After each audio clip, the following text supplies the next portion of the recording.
Hi అండి. ఇవాళ చిలకడ దుంపలు ఉడకబెడుతున్నాను. చాలా రోజులైందండి వీటిని తెచ్చి. దగ్గర దగ్గర 10 రోజులైతే అవుతుంది. నేను తెచ్చిన ఒక 4, 5 డేస్కి అనుకుంటా పుచ్చులు అవి ఉంటే శుభ్రంగా చెక్కుకుని అది మళ్ళీ దాచేసాను, కానీ ఉడకబెట్టలేదు. ఆ రోజు టైం సరిపోలేదని. అప్పటిది మళ్ళీ ఇప్పుడు కుదిరింది. మా వారు రోజు అనడమే వాటిని ఉడకబెట్టాను. అసలు టైం కుదరక నేను ఉడకబెట్టలేదు. కానీ ఈ రోజు ఎలా అయినా సరే వీటి సంగతి తేలుద్దామని ఇంకా బయటకైతే తీసి లేట్ అయిపోవడానికి అదొకటే కారణం కాదు, ఇంకో కారణం కూడా ఉంది. నేను చిలకడ దుంపల్లో బెల్లం వేస్తానికే ఎక్కువ ఇష్టపడతాను, ఎందుకంటే టేస్ట్ చాలా బాగుంటుంది. పంచదార పెద్ద బాగోదనమాట. అయితే ఇక్కడ మా ఆంధ్ర సైడ్ బెల్లం దొరుకుతుందేమోనని చాలా దుక్కులు ట్రై చేశాను, కానీ అస్సలు దొరకలేదు.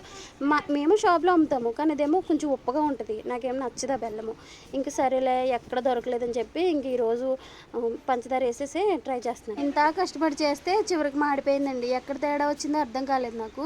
పంచదార వేసినప్పుడు కొంచెం వాటర్ వేస్తారు కాబట్టి వేసాను, కానీ కుక్కర్ విజిల్ రాలేదండి. మాడవాసన వస్తుంది ఏంటో అని చూస్తే ఇలా మాడిపోయింది మొత్తానికి. ఇంకేం చేయను, విడిగా తీసి కొంచెం వాటర్ వేసి మళ్ళీ పంచదార వేసి పెట్టాను అనమాట. ఈ వీడియో నచ్చిందని అనలేను, కానీ ఒక సబ్స్క్రైబ్ అయితే చేసుకోండి ప్లీజ్.